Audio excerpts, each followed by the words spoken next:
of gathering always. When we come together, why this is the best of the moments throughout the entire day. Because this is the halaqa of ilm, gathering for getting the knowledge, gatherings for remembering Allah, reflecting upon the Quran. What else throughout the entire day can be better than such gathering? Maybe individually you can pray for Allah, yes. Maybe individually you can remember Allah, but collectively, as a community, as a congregation, this is the best.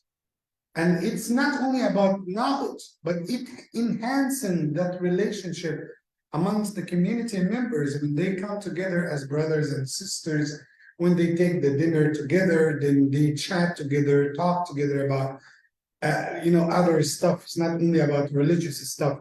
That's the sense of the familyhood. You are here, you feel like you belong to something. You belong to a place. There is a place like the house of Allah. It's embracing you. And alhamdulillah, I've said that before many times. Allah, we thank Allah that we have a masjid we go to. Lots of people, because they used to the ni'mah of Allah, think, okay, it's not a big deal. No, it's a big deal. It's a big deal. Think about your brothers and sisters in Rohingya. Think about some brothers and sisters in China. They don't have, maybe they don't have, like, to go to a masjid takes long distance.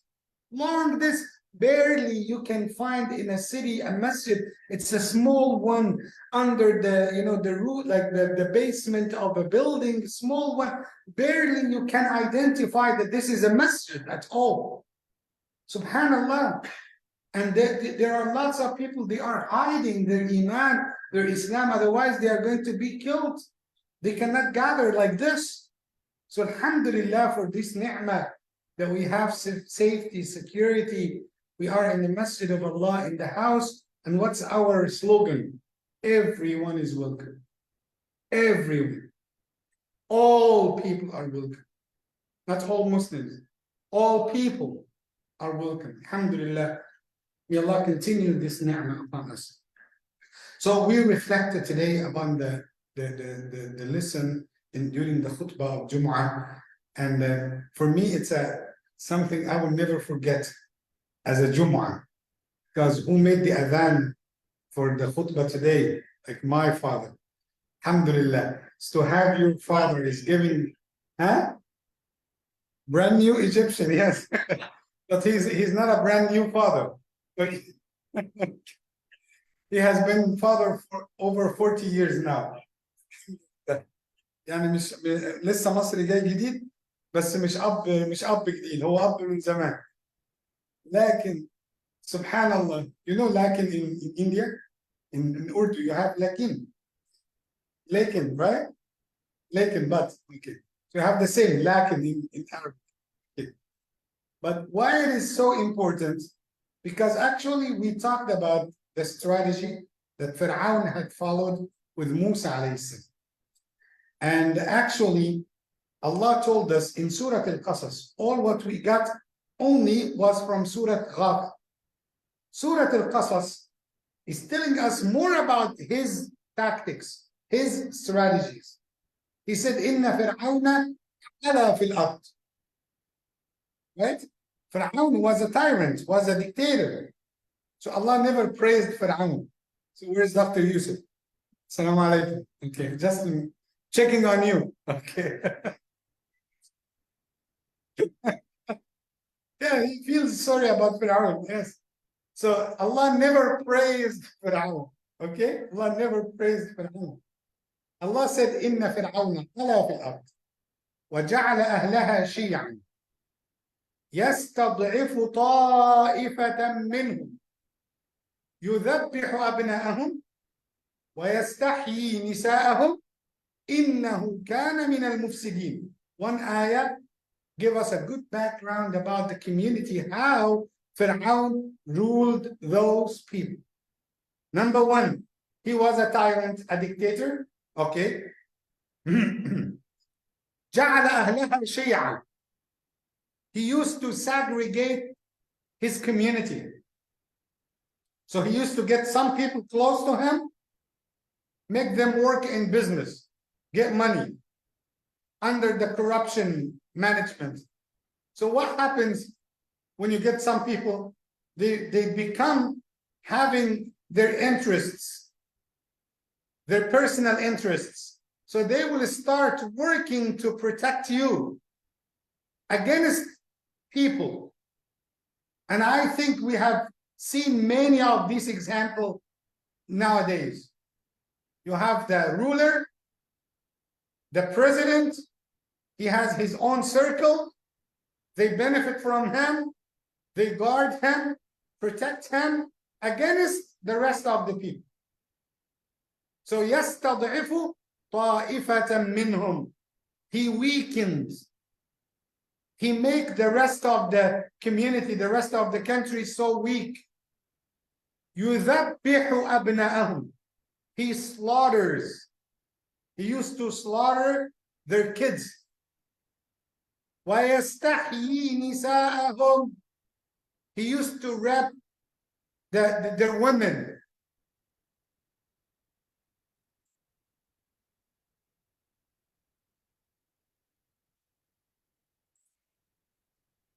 No. The word, that's a great example actually. يستحيي with that meaning. With Fir'aun, he used to rape their women. But what Dr. Rahim is talking about, he's talking about another word. It's very close. Very close. No. Yes, it is haya. Haya. To feel shy. Like what Allah said in Surah Al-Qasas too, about the daughters of Shu'aib. فَجَاءَتْهُ إِحْدَاهُمَا تَمْشِي عَلَى اسْتِحْيَاءٍ. Istihya. So the other word, yastahyi, it's very close. Istihya means they came to meet with Musa walking on in a state of shyness. So they were so modest. So they were so modest, and that's haya. And by the way, Rasulullah ﷺ talked about this haya. And he said, Al-haya'u shu'batun min al-iman. To have this kind of shyness, and it's not about women and men. Also men should have some shyness. So don't say because I'm a man, no, I have, it's not befitting with me to get some haya. No, get some haya. But the haya of the women should be more. But so al-haya'u shu'batun min al-iman. To get that shyness, it's one of the branches of iman.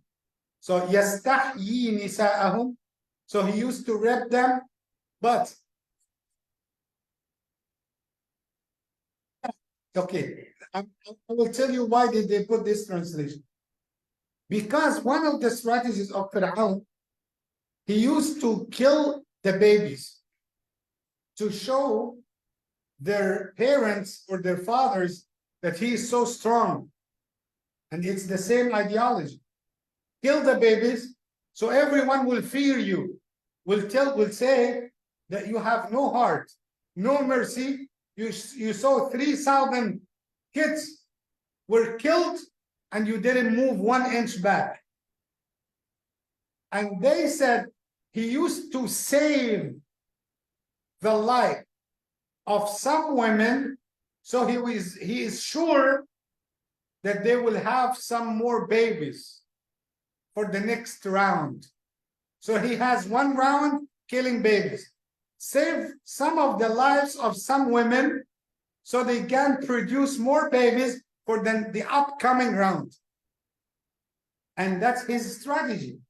You might say, Imam, let him kill the men and get rid of them, and that's it. No. He feels pleasure of killing them and having this like unequivalent game. And he takes the movement of Musa as a justification of his killing.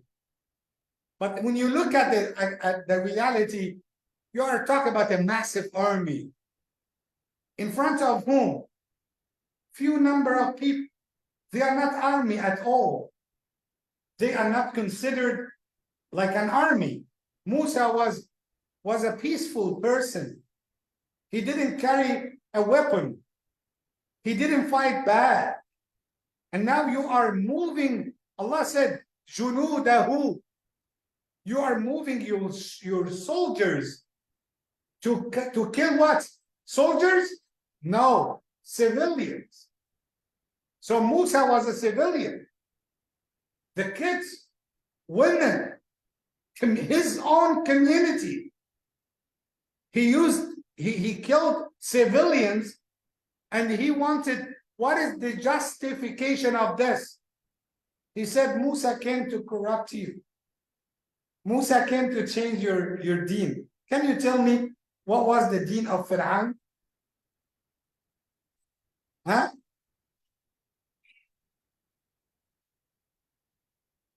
He has no religion because he thought that he is God. He said, yes, he said, Ana rabbukum al-a'la. Yet he doesn't have iman. He said, Ma alimtu lakum min ilahin ghayri. I didn't find any God other than me for you guys. And he said, I am your almighty God. So, which religion that Musa wanted to change? And what is the message? Allahu Akbar. Like Surah Al-Shu'ara. Auntie Maryam spoke with me after Jum'ah about Surah Al-Shu'ara.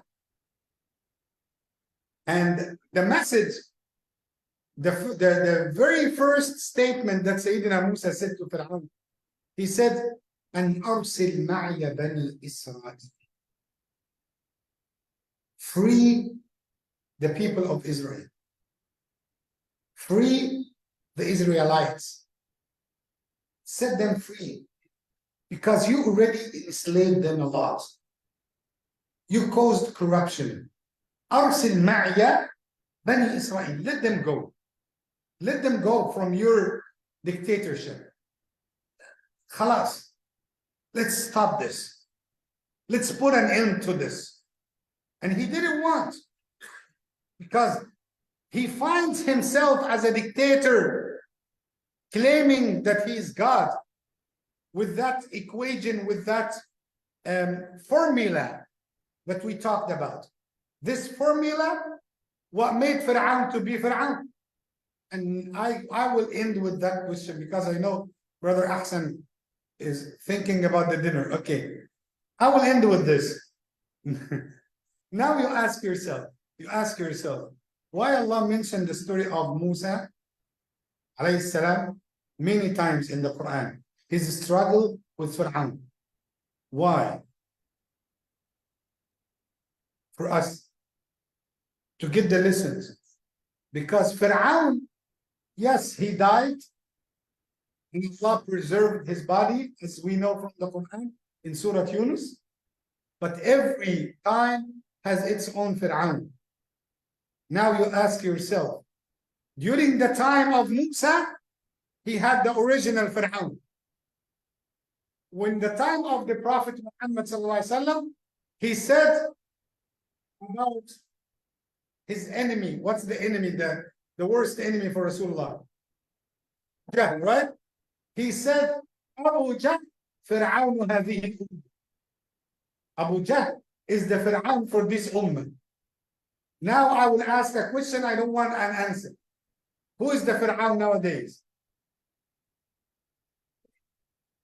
Where? Okay, who is the Fir'aun nowadays? Don't tell me, okay, we don't have Fir'aun. Every time has to have its own Fir'aun. Who is the Fir'aun nowadays and where? Who is using the same strategy? Who is using the propaganda to justify for himself killing? You are so smart to know the answer by yourself. But we as Muslims, we should know that the Quran told us about everything, alhamdulillah. Allah left us with the Quran, which is, or Rasulullah left us with the Quran, which has the guidance. Our mission now is to go back to the Quran.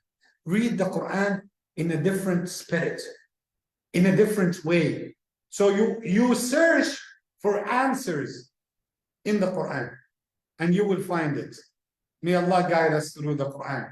Allahumma ameen. And of course, I want to thank Brother Ahsan, Sister Tasnoor, mashallah, and Sister Ruby Alam for the dinner, mashallah, for the great efforts. And of course, we are missing Brother Faisal, right? We're missing Brother Faisal. May Allah bring him back safe, alhamdulillah, Rabbil Alameen. And today we have Brother Mutian, inshallah. Allah knows that I'm happy when I see him and when I see Baba also.